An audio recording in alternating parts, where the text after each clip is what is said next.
Hoje ela está com a palavra. E eu quero, junto com a igreja, orar pela nossa querida irmã. As crianças, por gentileza, estarão hoje com aula aqui nas salas do lado. Podem ir para cá.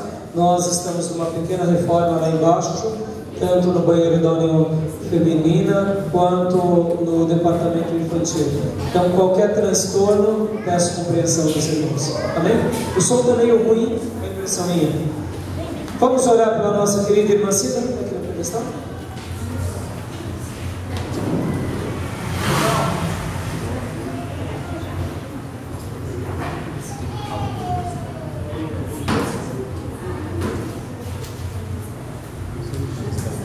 Vamos orar pela irmã Cida. Estenda suas mãos em nome de Jesus.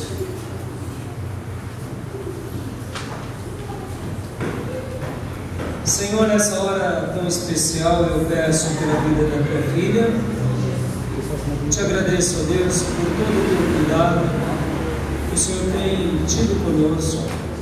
E nesse momento especial, eu mais uma vez intercedo por ela e por toda a sua família. Abençoe a tua filha, abençoe, ó Deus, a família da tua serva e abençoe todas as famílias dessa igreja. Ó Deus, em nome de Jesus, mesmo aqueles irmãos que vêm à igreja, muitas vezes vêm sozinhos, mas eles aqui estão representando essa família. Eu peço, tenha misericórdia, e que agora, Senhor, o Senhor possa usar a tua filha poderosamente entre nós. Obrigado, Deus, por tudo que o Senhor tem feito, tudo que o Senhor tem realizado, tudo que o Senhor tem falado, e que o Senhor, nessa noite tão especial, fale aos nossos corações. Quebrante, ó Deus, o nosso coração. Que o Senhor, ó Deus, amoleça, ó Deus, os nossos corações. Que a nossa mente seja uma mente voltada ao Senhor. Ó Deus, nos agracia, Pai. Nos agracia a tua palavra.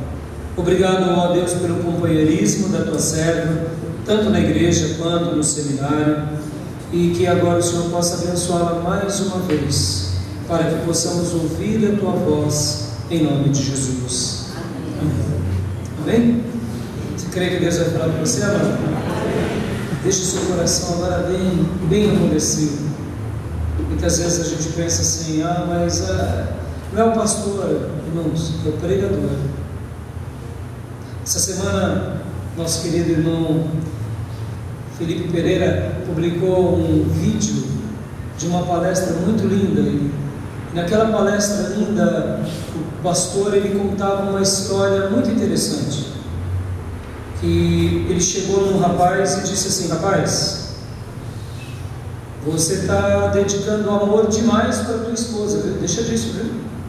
Está demais da conta. Isso tem alguns séculos passados, um movimento puritano. E aquele rapaz então falou: tá bom, pastor, eu vou pensar no que o senhor está falando, porque o senhor é meu pastor, né? E foi para casa. Chegando em casa, quando ele pegou a Bíblia, ele foi ler a Bíblia e começou a ler a Bíblia, ele leu aquele texto: ame a sua esposa como Cristo amou a igreja. Aí ele voltou e falou: pastor, eu quero falar com o senhor. Queria ler um texto do senhor. Eu acho que eu não tenho amado tanto minha esposa, não. Olha aqui, ó. A Bíblia diz para a gente amar a nossa esposa como Jesus amou a igreja. Pastor, eu estou longe disso. Aí o pastor olhou o texto bíblico, pensou. É verdade, irmãos. Pode amar sua esposa. Tem que amar sua esposa. Aliás, devemos amar nossas esposas. Algo desse gênero. Por que eu estou falando isso, irmãos? Deixa Deus falar com você. O que a Bíblia diz, amém. Não importa quem esteja pregando, quem esteja falando, é Deus falando conosco. E quando Deus fala conosco, se aquelas palavras daquela pessoa estiverem na Bíblia, aleluia. É isso que importa, é cumprir a Bíblia. Porque muitas vezes nós nos armamos porque é um jovem pregando, Nos armamos porque é um visitante pregando, porque é uma senhora pregando, mas o que ela está pregando? Se o que ela está pregando é a palavra de Deus, amém, aceitemos. Esse mesmo palestrante disse uma outra frase que eu queria deixar para vocês, que é a seguinte: todo pecado, guardem isso, todo pecado nos afasta de Deus e entristece Deus, não é verdade? Mas há um pecado que afronta Deus, que é o pecado do orgulho. Que nessa noite possamos dizer, como os puritanos diziam: arranca o orgulho do meu coração, arranca a soberba da minha vida e fala comigo, Senhor, em nome de Jesus, amém? Você crê que Deus vai falar com você? Crê mesmo? Amém? Então diga comigo, em nome de Jesus, erga as suas mãos aos céus e diga assim: Senhor Jesus, fala ao meu coração, nessa noite, usa a tua serva para falar a nossas vidas, em nome de Jesus. Amém. Está ok. Graça e paz, igreja. Amém. Glória a Deus.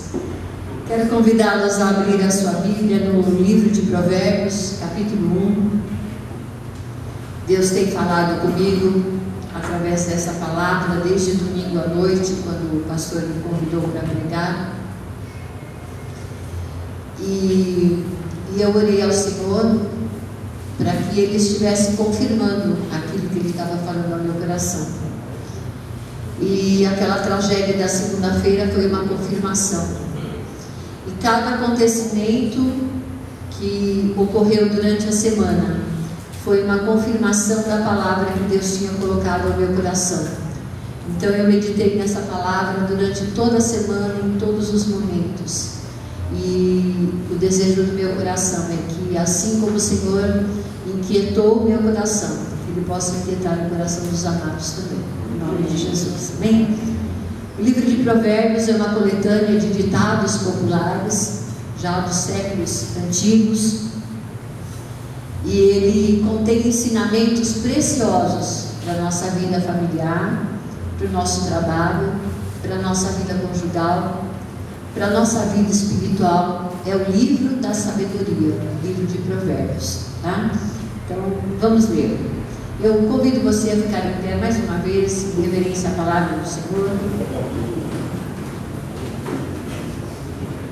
O livro de Provérbios foi escrito pelo rei Salomão, como diz no primeiro versículo: Provérbios de Salomão, filho de Davi, o rei de Israel, para aprender a sabedoria e o ensino, para entender as palavras de inteligência, para obter o ensino do bom proceder, a justiça, o juízo e a equidade, para dar aos simples prudência e aos jovens conhecimento e bom siso. Ouça o sábio e cresça em prudência, e o instruído adquira habilidade para entender provérbios e parábolas, as palavras e enigmas dos sábios. O temor do Senhor é o princípio do saber, mas os loucos desprezam a sabedoria e o ensino. Oremos mais uma vez. Pai Santo, a Tua palavra é viva, poderosa e eficaz, mais cortante que espada de dois gumes. Ó Pai, que ela venha penetrar agora em nossos corações, para que possamos discernir entre o bem e o mal, a Tua vontade e a vontade da nossa carne. Ajuda-nos, Senhor, nesse processo e glorifica o Teu nome através das nossas vidas, dando-nos discernimento e entendimento dessa palavra santa e bendita, em nome de Jesus. Amém. Podem se sentar, queridos. Então, como eu disse, o livro de Provérbios é uma coletânea de ditados populares, o livro da sabedoria. E eu quero enfatizar aqui o versículo número 7, nesta palavra que o Senhor me fez meditar em todo o tempo. O temor do Senhor é o princípio do saber, mas os loucos desprezam a sabedoria e o ensino. O tema da minha mensagem é o temor do Senhor e a verdadeira sabedoria. A Bíblia nos diz que o temor do Senhor é a única base verdadeira do conhecimento de Deus. Então, o temor do Senhor é o princípio de toda a sabedoria. O que é o temor de Deus? Em primeiro lugar, o temor de Deus, ele não está baseado no significado da palavra para nós, como em português, que significa medo. Não é medo de Deus, não é ter medo de Deus, porque se nós tivéssemos medo de Deus, nós nos afastaríamos de Deus, não é verdade? Os ímpios, eles têm esse medo de Deus, porque a revelação geral de Deus, através da natureza, ela revela a todo homem que existe um Deus Criador. Então, lá no fundo do coração de cada homem, existe um medo do juízo de Deus. Mas a palavra de Deus, ela nos ensina, ela nos diz que é preciso ter temor de Deus. Então, em que consiste esse temor? Não significa uma desconfiança de Deus ou medo de Deus. Aliás, na religião cristã, o medo não existe, né? A carta de João fala assim, que nós devemos lançar fora todo medo, não devemos ter medo de Deus.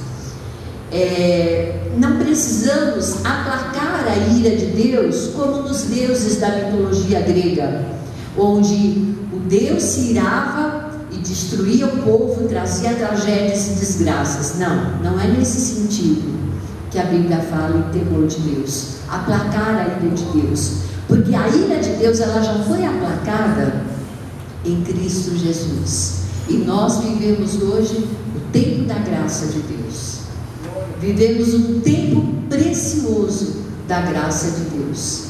A misericórdia de Deus, ela está presente no mundo e no meio da igreja, e a misericórdia de Deus que permite que nós não sejamos consumidos, que nós não sejamos consumidos pela ira de Deus. Falando do carnaval, olha, mas uma coisa importante, mas muitos afrontam a Deus. Eu quero ainda discorrer sobre a questão da sabedoria. O que é a sabedoria? A Bíblia fala que não é essa sabedoria que o mundo nos dá, porque a sabedoria do mundo, ela consiste em conhecimento, em cultura, em adquirir conhecimento do mundo e tudo que rege o mundo, né? A ciência, a educação, tá? Tudo isso faz parte da cultura de um povo, a língua, tá? Mas quando Deus fala dessa sabedoria, Ele não está se referindo a essa sabedoria, mas a sabedoria que contém os princípios de Deus, baseadas nos princípios de Deus. Quando o pastor falou aqui sobre o carnaval, eu não anotei aqui, mas era algo que Deus tinha falado no meu coração. Eu quero crer, pastor Rai, que o carnaval, ele está colocando, sabe, haverá o início, nós demos início à destruição do carnaval. Todos viram, o mundo se escandalizou quando uma escola de samba pegou a figura de Cristo e denegriu a imagem do Senhor Jesus, fazendo com que ele fosse castigado pelo diabo. Eu não assisti, eu não vi o vídeo, mas eu fiquei horrorizada com aquela pequena imagem que eu vi. Eu fiquei horrorizada, e eu disse: Deus, tem misericórdia desse povo. E no meu coração, um temor de Deus, que a partir dali coisas mais graves poderiam ocorrer em nossa nação. E o mundo ficou chocado com aquelas imagens, com aquela encenação que ocorreu. E eu também não li, não corri no Facebook, nem vi os comentários, mas a minha filha comentou comigo, escandalizada e horrorizada por essas imagens, e que muitas pessoas colocaram lá no Facebook: ah, mas é só uma encenação, ah, mas isso não tem nada a ver com religiosidade ou com religião, não está ofendendo a Cristo. Então, por um lado, enquanto uma grande multidão que tem o temor de Deus ficou horrorizada com aquelas imagens, uma outra multidão aplaudiu de pé aquela cena horrível de humilhação que o Senhor Jesus passou, como se fosse pouco toda a humilhação que Ele passou ali na cruz do Calvário, morrendo por nossos pecados. Então eu quero crer que o Carnaval, que é motivo de grande alegria e de grande destaque para o Brasil, em todo o mundo, ele pode começar a cair. Deus seja louvado que isso aconteça, em nome de Jesus. É isso que você quer, meu irmão? Então vamos orar para que isso aconteça. Muitos afrontam Deus, porque não possuem no coração o temor de Deus. O navio Titanic é um bom exemplo do que aconteceu em alguns anos, alguns séculos passados também, não muito longe, 1900 e alguma coisa, não me lembro ao certo. Mas os construtores, os engenheiros que construíram o navio Titanic, disseram com muito orgulho, quando eles inauguraram o navio, que nem Deus poderia derrubar, nem Deus poderia levar aquele navio a naufragar. E aquele navio naufragou, porque aqueles homens afrontaram a Deus. Então, o resultado dessa afronta foi morte e destruição para muitas pessoas. Poucas se salvaram naquele navio. E houve até o irmão Fabiano comentando numa aula aqui conosco, que havia naquele navio um homem de Deus, um homem que temia Deus. E quando ele viu que o navio bateu na rocha de gelo, ele disse: vamos afundar. E ele colocou a sobrinha, os parentes dele que estavam no navio, colocou a salvo nos botes e saiu pregando a palavra de Deus. Aleluia! Havia um homem com temor de Deus dentro daquele navio. Ele morreu, mas ele pregou a palavra ínsta e poderosa, o Evangelho do Senhor. E muitos ali, na hora da morte, aceitaram a Cristo, porque havia um homem com temor de Deus. Ao mesmo tempo que nós sabemos que temos um Deus, dono da graça, de todo amor, de toda beleza e de toda perfeição, nós temos um Deus criador, um Deus que ama a justiça, um Deus que é fogo consumidor. O que significa então, segundo a palavra de Deus e segundo alguns teólogos? Russell Shedd nos dá uma boa definição. Esse temor, o temor de Deus, o temor do Senhor, é uma admiração reverente e a resposta em adoração e fé ao Deus que se revela como Criador, Salvador e Juiz de todos os povos, de todas as nações. Em primeiro lugar, vejamos então o que é o temor de Deus. Em primeiro lugar, o temor do Senhor é o princípio do saber. No versículo 7, como nós lemos do primeiro capítulo de Provérbios. Então, o conhecimento, a sabedoria, elas estão unidas, estão atreladas ao temor de Deus. No capítulo 2 de Provérbios, vamos ver lá.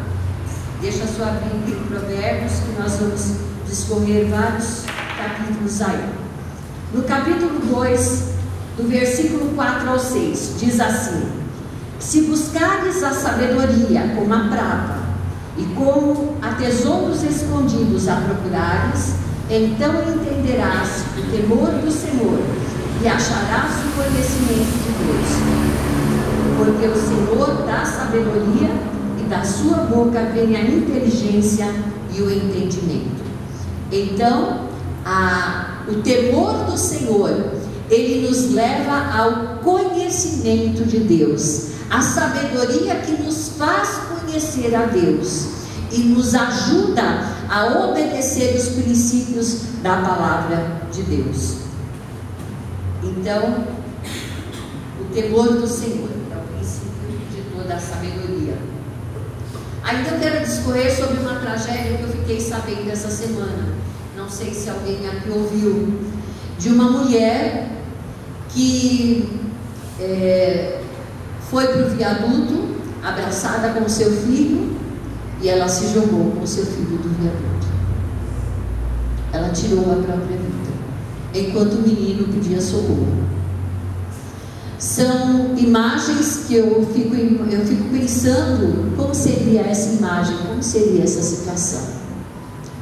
Eu não sei quais foram as circunstâncias, quais as condições que levaram essa mulher a um desespero tal de tirar a sua própria vida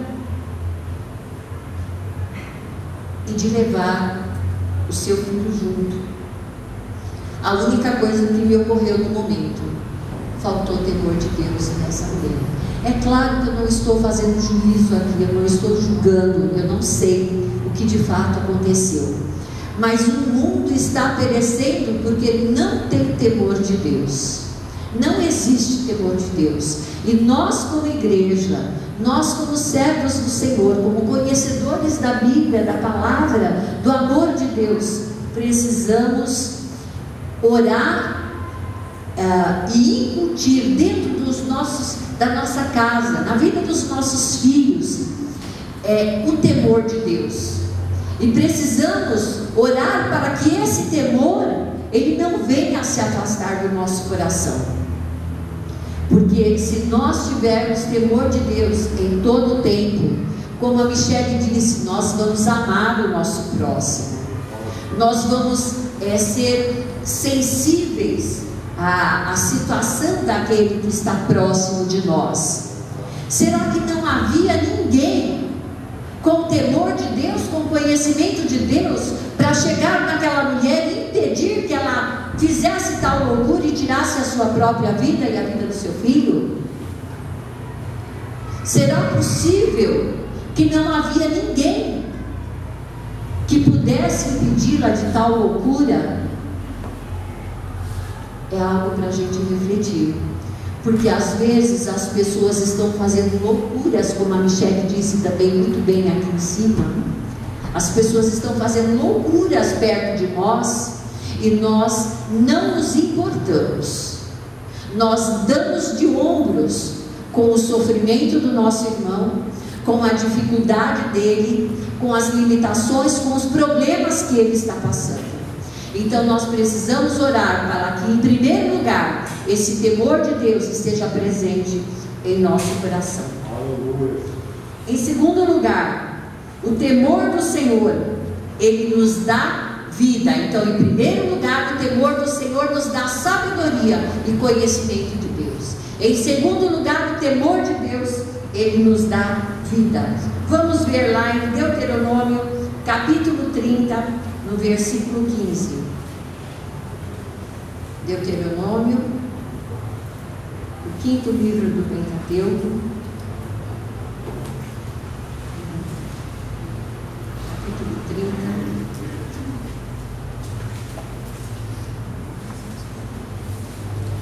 versículo 15. Vê que proponho hoje a vida e a morte, a vida e o bem, a morte e o mal.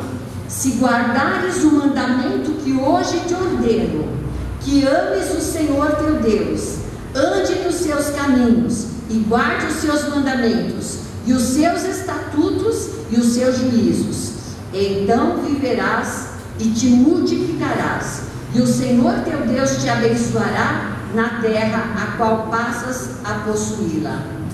Porém, se o teu coração se desviar e não quiseres dar ouvido e fores seduzido e te inclinares a outros deuses e os servires, então hoje te declaro que certamente perecerás.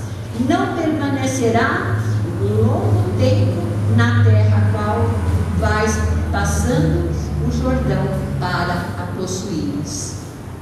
Então é um decreto de Deus sobre o povo dele, para que o ame de todo o coração. O primeiro mandamento, Êxodo 20, se amares o Senhor Senhor teu Deus de todo o teu coração, de toda a tua alma, de todo o teu entendimento, tá? Então nós entenderemos o temor do Senhor. Não terás outros deuses diante de mim. É necessário guardar os mandamentos de Deus, andar nos seus caminhos, adorando somente ao Deus verdadeiro, como no versículo 17 e 18. Amar a Deus acima de todas as coisas, acima de mim mesma, acima do meu entendimento, acima do meu coração, acima dos meus sentimentos, acima de todas as coisas.